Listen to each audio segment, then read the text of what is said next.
Hi friends, నేను మీ సుబ్బారెడ్డి. ఈరోజు మనం 4th క్లాస్ ఈవీఎస్ పార్ట్ 1తో నేను మీ ముందుకు వచ్చాను. ముందుగా ఈ వీడియో డిస్క్రిప్షన్లో 3rd క్లాస్ ఈవీఎస్కి సంబంధించిన ఈ 2 పార్ట్లు అనేవి పార్ట్ 1, పార్ట్ 2 అనేవి ఉంటాయి. 3rd క్లాస్లో 11 లెసన్స్ ఉన్నాయి. 4th క్లాస్లో కూడా మనకు అదేవిధంగా 11 లెసన్స్ అయితే ఈవీఎస్లో ఉన్నాయి. కానీ కొంచెం మ్యాటర్ అయితే కంటెంట్ అయితే 3rd క్లాస్ కన్నా 4th క్లాస్లో ఎక్కువ ఉండటం వల్ల మనం దీన్ని 3 లేదా 4 పార్ట్లుగా మనం ఈ 4th క్లాస్ ఈవీఎస్ని మనం విభజించడం అనేది జరిగింది. ఫస్ట్ 3 లెసన్లు అనేవి ఇప్పుడు మనం ఈ వీడియోలో తెలుసుకుందాం. వీడియోలోకి వెళ్ళే ముందుగా మన ఛానల్ని సబ్స్క్రైబ్ చేయండి. చాలామంది సబ్స్క్రైబ్ చేయకుండా చూస్తున్నారు. అండ్ మన ఎంఎస్ ట్యుటోరియల్ యాప్ని మన ప్లే స్టోర్లో నుంచి డౌన్లోడ్ చేసుకోండి. దాంట్లో మనం ఎగ్జామ్స్ కూడా స్టార్ట్ చేసాం. దాంట్లో టెక్స్ట్ బుక్లు పీడిఎఫ్లు అనేవి అవైలబుల్గా ఉన్నాయి. మీకు ఎక్కడైనా లింకులు దొరకకపోతే, ఆన్లైన్లో లింకులు దొరకకపోతే మన యాప్లో టెక్స్ట్ బుక్లు పీడిఎఫ్లు ఉన్నాయి. దాంట్లో నుంచి డౌన్లోడ్ చేసుకోండి. ఈ వీడియోని లైక్ చేసి షేర్ చేసి మన ఎంఎస్ ట్యుటోరియల్ ఛానల్ని సబ్స్క్రైబ్ చేయండి. ఇప్పుడు మనం 4th క్లాస్లో కూడా మనకి ఈవీఎస్లో 11 చాప్టర్స్ అయితే ఉన్నాయి. 11 లెసన్లు ఉన్నాయి. వాటిలో ఫస్ట్ 3 లెసన్కి సంబంధించిన మ్యాటర్ అయితే ఇప్పుడు ఈ వీడియోలో మీకు అందించబోతున్నాను. దీనికి సంబంధించిన మెటీరియల్ కూడా మనం త్వరలో మన ఎంఎస్ ట్యుటోరియల్ యాప్లో మాత్రమే మనం అప్లోడ్ చేస్తాం. మనం ఇంతకుముందు ఇచ్చినట్టు వాట్సాప్ గ్రూప్లో అయితే ఇవ్వం. ఓన్లీ మన ఎంఎస్ ట్యుటోరియల్ యాప్లో మాత్రమే ఫ్రీ మెటీరియల్లో మనకి ఈ 4th క్లాసు 3rd క్లాసుకు సంబంధించిన ఈ మెయిన్ పాయింట్స్ యొక్క నోట్స్ అనేది అప్లోడ్ చేస్తాం. ఇది కేవలం మీ పర్పస్కి మాత్రం, ఇది చదవమని ఎటువంటి ఒత్తిడి లేదన్నమాట. కావాలంటే ఈ పాఠాలు చెప్పేటప్పుడు మీరు ఒకసారి 4th class EVS text book తీసుకొని మేము ముందు పెట్టుకోండి. ఈ మెయిన్ పాయింట్స్ మ్యాక్సిమం కవర్ చేసాం, 99% కవర్ చేసాం అనమాట. మీరు టెక్స్ట్ బుక్ ముందు పెట్టుకున్నట్లయితే మీరు సింపుల్గా ఈ వీడియో చూడంగానే టెక్స్ట్ బుక్ మొత్తం చదివేయచ్చు అనమాట. అంటే ఈ 3 లెసన్స్ చదివేయచ్చు. ఇప్పుడు మనం మనకి 4th క్లాస్లో ఫస్ట్ లెసన్ వచ్చేసరికి కుటుంబం అంటే ఏంటి, రకరకాల కుటుంబాల గురించి ఇచ్చారు. కుటుంబం అంటే ఎవరెవరు ఉంటారు, అమ్మ నాన్న ఇంకా అక్క చెల్లి, ఇట్లా దీన్ని చిన్న కుటుంబం అంటారు. మరియు ఇంకా దీంట్లో కుటుంబాలు రకాలు, small family and 1 kid family అంటే ఏక సంతాన కుటుంబం అండ్ 1 పేరెంటెడ్ ఫ్యామిలీ అంటే ఒక పేరెంటే ఉంటాం అనమాట. ఒక పేరెంటే ఉండటం. మరియు మదర్ డిపెండెంట్ ఫ్యామిలీ మరియు గ్రాండ్ పేరెంట్స్ డిపెండెంట్ ఫ్యామిలీ. అంటే గ్రాండ్ పేరెంట్స్ డిపెండెంట్ అంటే మన ఏదైనా యాక్సిడెంట్లో తల్లి తండ్రి చనిపోయినప్పుడు ఆ పిల్లలు అనేవాళ్ళు వెళ్ళి అట్లా గ్రాండ్ పేరెంట్స్ దగ్గర ఉండటం. ఇలాగ రకరకాలు ఇచ్చాడు. పెద్ద కుటుంబం, చిన్న కుటుంబం. మరియు గ్రాండ్ పేరెంట్స్ అంటే ఎవరు, maternal grandparents and paternal grandparents అంటే తండ్రి తరపు బంధువులు, తల్లి తరపు బంధువులు. ఇట్లా ఏక సంతాన ఫ్యామిలీ, ఏక సంతాన కుటుంబం. మరియు మదర్ డిపెండెంట్ ఫ్యామిలీ అంటే తల్లి పైన ఆధారపడే కుటుంబం. అండ్ 1 పేరెంటెడ్ అంటే తల్లి తండ్రిలో ఒకరు మాత్రమే బతికి ఉండేటటువంటి ఫ్యామిలీ. ఇలాగ రకరకాల ఫ్యామిలీ అనేది ఇచ్చారు. దీంట్లో పెద్దగా బిట్లు అయితే లేవు. అది అలాగే కుటుంబాలు రకాలు ఇచ్చాడు అనమాట. కుటుంబాలు రకాలు, ఆ కుటుంబ నిర్మాణంలో కలిగే మార్పులకు కారణం కుటుంబ నిర్మాణంలో ఎలా మార్పులు వస్తాయి. వివాహం జరిగినప్పుడు మన కుటుంబంలో కొత్త వాళ్ళు యాడ్ అవుతారనమాట. ఇంకా శిశు జననం, పిల్లలు పుట్టినప్పుడు, ఉద్యోగ బదిలీ జరిగినప్పుడు ఒక చోట నుంచి ఇంకో చోటకి వెళ్తారు. అప్పుడు కుటుంబాన్ని వదిలి వెళ్ళటమే కదా, అప్పుడు కూడా ఎంతో కొంత మార్పులు అయితే మనకి జరుగుతూ ఉంటాయి. ఇంకా ఎలా జరుగుతాయి, ఎవరైనా చనిపోవటం వల్ల కూడా కుటుంబాల్లో మార్పులు అయితే జరుగుతాయి. ఈ కుటుంబాల్లో మార్పులు రకరకాల కుటుంబాలు అన్నమాట. రకరకాల కుటుంబాలు. ఇక్కడ చిన్న కుటుంబానికి అక్కడ న్యూక్లియర్ ఫ్యామిలీ అని ఇచ్చాడు. ఇలా ఓకేనా. అవి కుటుంబం గురించి సంబంధించిన బిట్లు అనమాట. నెక్స్ట్ హరిత ప్రపంచం. మన 3rd క్లాస్లో చెప్పుకున్న మొక్కలు సేమ్ దానికి ఇది కొంచెం కంటిన్యూషన్గా ఉందన్నమాట. ఈ హరిత ప్రపంచం ఇక్కడ మొక్కలు నివాస స్థలం ఆధారంగా ఎక్కడ పెరుగుతాయో దాని ఆధారంగా 2 రకాలు. ఎక్కడ నేలపై పెరిగే మొక్కలు, నీటిపై లేదా నీటి లోపల పెరిగే మొక్కలు అనమాట. నేలపై పెరిగే మొక్కల్ని మళ్ళీ పర్వత ప్రాంతం, మైదాన ప్రాంతం, ఇంకా మనకి ఎడారి ప్రాంతం, ఇలా రకరకాల చోట్ల పెరిగే మొక్కలు ఎగ్జాంపుల్ ఇచ్చాడు అనమాట. ఇక్కడ పర్వత ప్రాంతంలో పెరిగే మొక్కలు పైన్ ఓక్ అంటే ఇవి పర్వత ప్రాంతాల్లో ఎత్తుగా పెరుగుతాయి. పర్వత ప్రాంతాల్లో పెరిగే మొక్కలు పైన్ ఓక్. మైదాన ప్రాంతాల్లో పెరిగే మొక్కలు మర్రి, రావి, మ్యాంగో, చింత, వేప. ఇంకా ఎడారిలో పెరిగే మొక్కలు తెలుసు, బ్రహ్మజముడు, నాగజముడు. ఇవి ముళ్ళ జాతికి చెందిన మొక్కలన్నీ ఎడారిలో పెరుగుతాయి. ముళ్ళ జాతికి చెందిన మొక్కలు ఎడారిలో పెరుగుతాయి. ఎడారిలో పెరిగే మొక్కలకి ఇంకొక ఉన్నది ఏంటంటే ఆ మొక్కల పైన మైనం లాంటి పూత ఉంటుంది అనమాట. దానిలో యొక్క వాటిలో వాటర్ అనేది కోల్పోకుండా అనమాట. నెక్స్ట్ నీటి లోపల లేదా నీటి పైన. ఇవి 3 రకాలు ఉన్నాయి. హైడ్రిల్లా, టేప్ గ్రాస్ అనేవి నీటి లోపల పెరుగుతాయి, నీటి లోపల ఉంటాయి, బయటికి కనపడవు. నెక్స్ట్ ఇక్కడ గుర్రపు డెక్క, డక్వీడ్ అనేవి నీటిపైన తేలుతూ పెరుగుతాయి, ఇక్కడ కలువ, తామర వీటి వేర్లేమో నీటి లోపల భూమి లోపల ఉంటాయి. అక్కడి నుంచి ఇవేమో పై భాగానికి తేలుతూ కలువ పూలు, తామర పూలు ఈ మొక్కలు అనేవి పెరుగుతాయి అన్నమాట. ఇక్కడ అడుగుతాడు, నీటిపై తేలే మొక్కలు ఏవి? నీటిపై తేలే మొక్కలు ఏంటివి? నీటిపై తేలే మొక్కలు గుర్రపు డెక్క, డక్వీడ్. ఓకేనా? నీటి లోపల అంటే మనకు బయటికి కనపడవి, నీటి లోపల పెరుగుతాయి. నీటి లోపల పెరిగే మొక్కలు ఏవి? Hydrilla, tape grass. అదనమాట. అవి చాలా జాగ్రత్తగా గుర్తుంచుకోవాలి. అంటే మీరు 4th క్లాస్లోనే చాలా పెద్ద బిట్లు ఉన్నాయన్నమాట. అది అంటే 4th క్లాస్ చదవకపోతే చాలా నష్టపోతాం. ఇంకా ఈ నీటి లోపల పెరిగే మొక్కలు లేదా నీటిపైన పెరిగే మొక్కల యొక్క వేర్లు మృదువుగా ఉంటాయంట. నీటిపై పెరిగే మొక్కల యొక్క వేర్లు ఇవి మృదువుగా ఉంటాయి. ఇంకా వేర్లు సామాన్యంగా అంటే మామూలుగా అవి గోధుమ రంగులో ఉంటాయి. ఎలా ఉంటాయి? ఏ రంగులో ఉంటాయి? గోధుమ రంగులో ఉంటాయి అన్నమాట. అది కూడా ఇంపార్టెంట్ బిట్. వేర్లు గోధుమ రంగులో ఉంటాయి. నెక్స్ట్ బురద లేదా చిత్తడి నేలల్లో మడ చెట్లు అనేవి పెరుగుతాయి అన్నమాట. వేర్లు 2 రకాలు, తల్లి వేరు వ్యవస్థ, గుబురు వేరు వ్యవస్థ. Tap root system, fibrous root system. Tap route అంటే ఒక ప్రధాన వేరు ఉంటుంది, ఒక మెయిన్ రూట్ ఉంటుంది, దానికి సబార్డినేట్ రూట్స్ ఉంటాయి అన్నమాట. తల్లి వేరు ఒక మెయిన్గా ఒక వేరు అనేది ఇలా ఉంటుంది, దీనికి పక్కన సబార్డినేట్ రూట్స్ ఉంటాయి, మిగతా వేర్లు అనేవి ఉంటాయి అన్నమాట. దీన్ని ట్యాప్ రూట్ సిస్టమ్ అంటారు. ఇది ట్యాప్ రూట్. ఇప్పుడు ఫైబ్రస్ రూట్.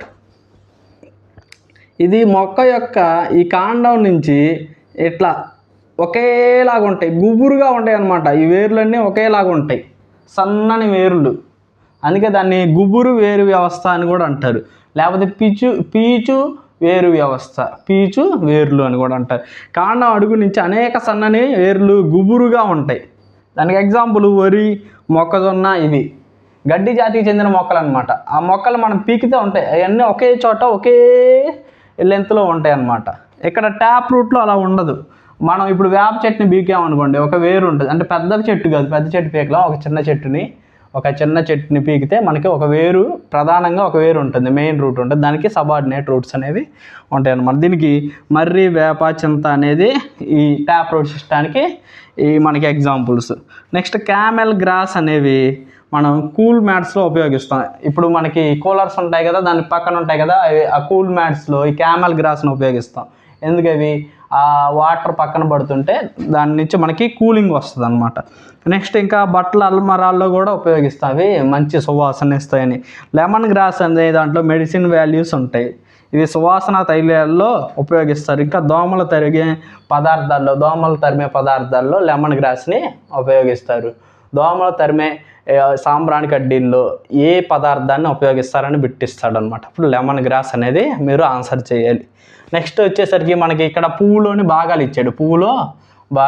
ఇక్కడ చాలా ఇంపార్టెంట్. ఇక్కడ రక్షక పత్రాలు, ఆకర్షక పత్రాలు అనేవి మనం చాలా జాగ్రత్తగా గమనించాలి. మనకు ఒక మందార పువ్వు, హైబిస్కస్ ఫ్లవర్ని తీసుకున్నట్లయితే ఇక్కడ రెడ్గా ఉండేది అది ఆకర్షక పత్రం, ఇక్కడ కింద ఇది గ్రీన్గా ఉండేది అది రక్షక పత్రం, మధ్యలో ఉండదు కదా అది కేసరం, అండకోశం, పక్కన మొగ్గ, కాడ, ఆకులు ఇవి ఉంటాయి అన్నమాట. ఓకేనా? ఒక పువ్వులోని భాగాలు. నెక్స్ట్ ఉగాది పచ్చడి. ఉగాది ఎక్కడెక్కడ జరుపుకుంటాం మనం? మన ఆంధ్రప్రదేశ్, తెలంగాణ, కర్ణాటక, తమిళనాడులో ఉగాది జరుపుకుంటాం. ఉగాది పచ్చడిలో ఎన్ని రుచులు ఉంటాయి? 6 ఉంటాయి. ఇక్కడ రాసాం ఉప్పు, తీపి, పులుపు, చేదు, కారం, వగరు. ఓకేనా. ఇక్కడ చేదు ఎలా వస్తుంది? వేప పువ్వు వేయటం వల్ల వస్తుంది అనమాట. మనకి తీపి ఎలా వస్తుంది? బెల్లం కలుపుకుంటాం. ఇప్పుడు చక్కెర ఎక్కువ మంది వాడట్లేదు, ఎందుకంటే చక్కెర తింటే లేనిపోయిన రోగాలు వస్తున్నాయని. నెక్స్ట్ పులుపు వల్ల చింత పువ్వు అనేది కలుపుకుంటాం అనమాట. ఇంకా పచ్చి కొబ్బరి కలపటం కూడా పులుపు వస్తుంది అనమాట, ఉగాది పచ్చడి. ఇంకా నిమ్మ, ఉసిరి, వేప అనే మొక్కల్లో ఔషధ వాల్యూస్ అనేవి ఉంటాయి. ఇవి సెకండ్ లెసన్ సంబంధించినటువంటి బిట్స్ అనమాట. మీరు ఒకసారి 4th క్లాస్ ఈవీఎస్ ఈ వీడియో చూసిన తర్వాత 4th క్లాస్ ఈవీఎస్లో 3 లెసన్స్ చదివినట్లయితే మీకు కంటిన్యూస్గా గుర్తుండిపోతుంది ఇది. ఓకే, మీకు ఇది తర్వాత ఎప్పుడైనా చూస్తే రివిజన్ లాగా అనిపిస్తుంది. నెక్స్ట్ మన చుట్టూ ఉన్న జంతువులు. మన జంతువుల్లో మన జంతువుల్లో ఆల్రెడీ 3rd క్లాస్లో అయిపోయింది. ఇంకా జంతువుల్లో మనం గమనించినట్లయితే పక్షుల్ని వాటికి చెవులు కనపడవు, కానీ చిన్న చిన్న రంధ్రాలు ఉంటాయి వాటి తలల పక్కన, అవే వాటికి చెవులుగా పనిచేస్తాయి. ఇంకా జంతువుల్ని మనం వాటి పైన తాకి కానీ వాటి చర్మం, వాటి పైన వెంట్రుకల ఆధారంగా మనం 2 రకాలుగా, అంటే వాటి చెవులు బయటకు కనపడిన వాటి పైన బాహ్య శరీరాన్ని పరిశీలించి మనం 2 రకాలుగా విభజించవచ్చు. శిశోత్పాదకాలు, అండోత్పాదకాలు. జంతువుల చర్మం, వెంట్రుకల ఆధారంగా మన జంతువుల్ని 2 రకాలుగా మనం వర్గీకరించవచ్చు. శిశోత్పాదకాలు, అండోత్పాదకాలు. ఇక్కడే ఉంది. శిశోత్పాదకాలు అంటే పిల్లలకి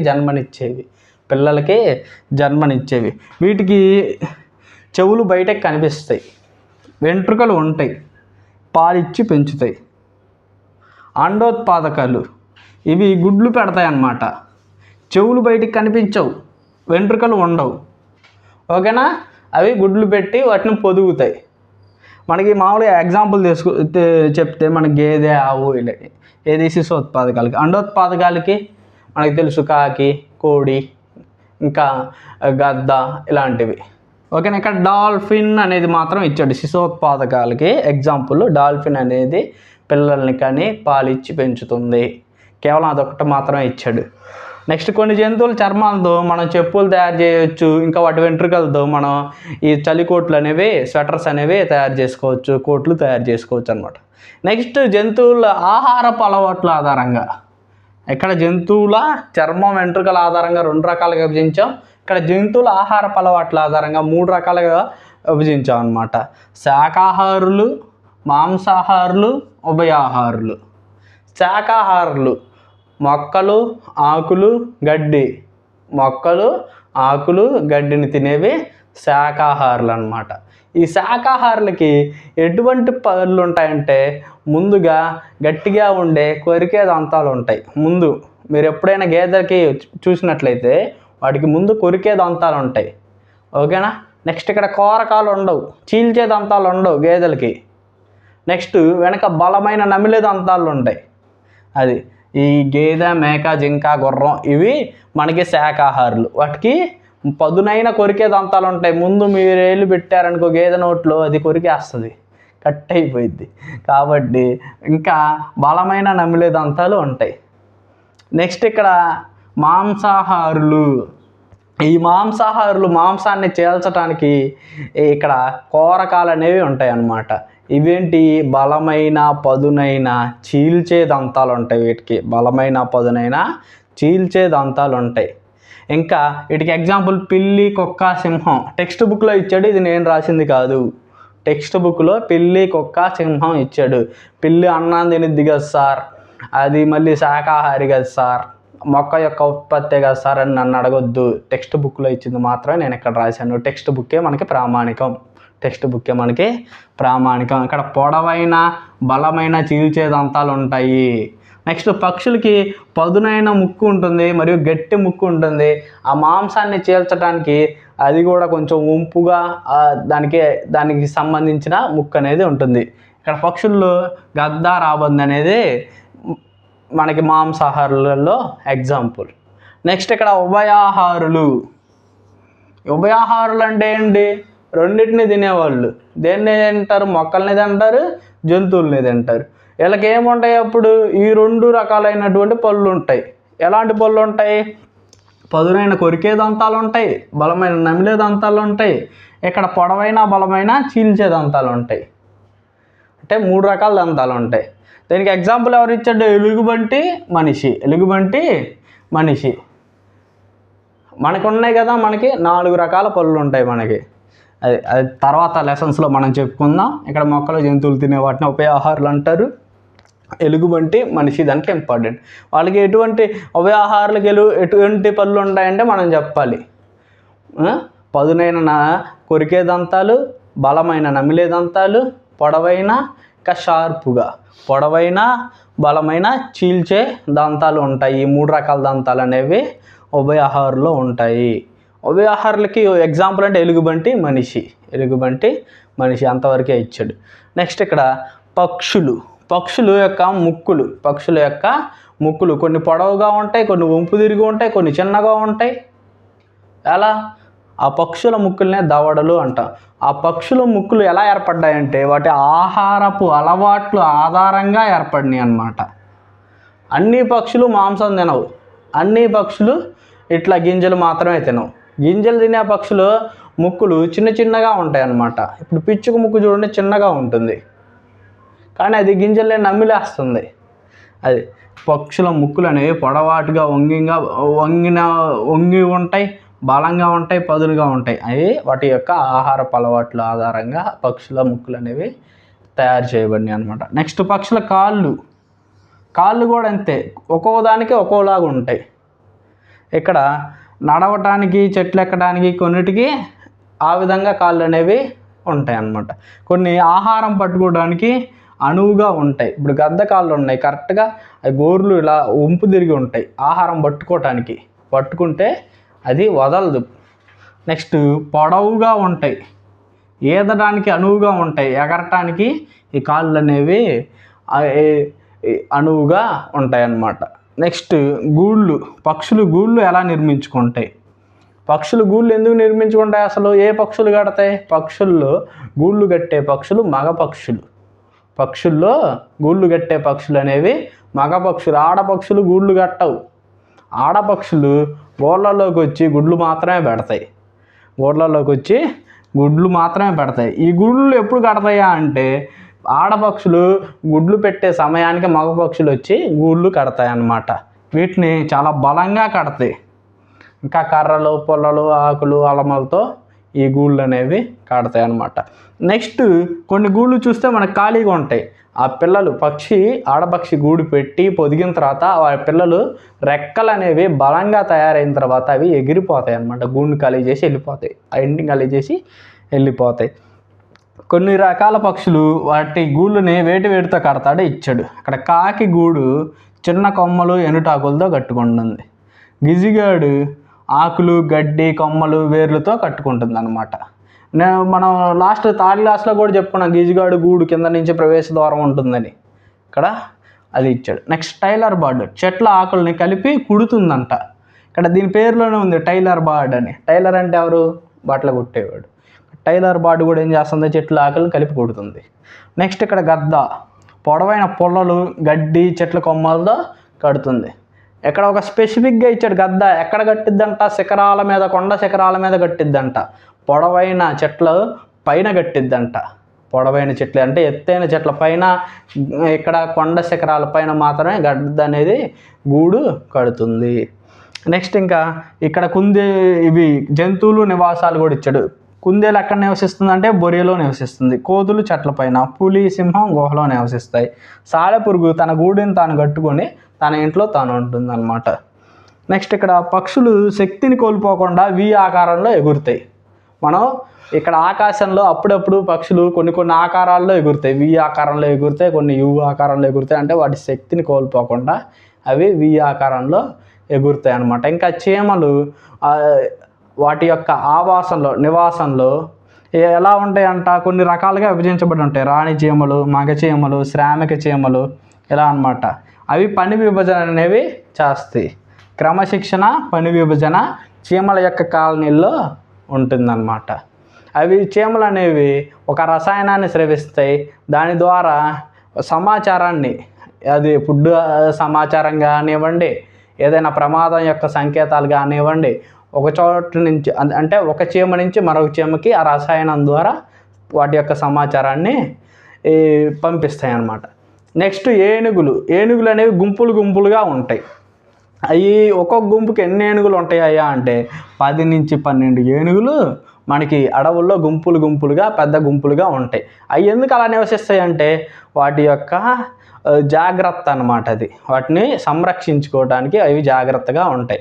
ఆ గుంపుకి ఒక పెద్ద ఏనుగు, వయసులో పెద్ద ఏనుగు అనేది మనకి నాయకత్వం అనేది వహిస్తుంది అన్నమాట.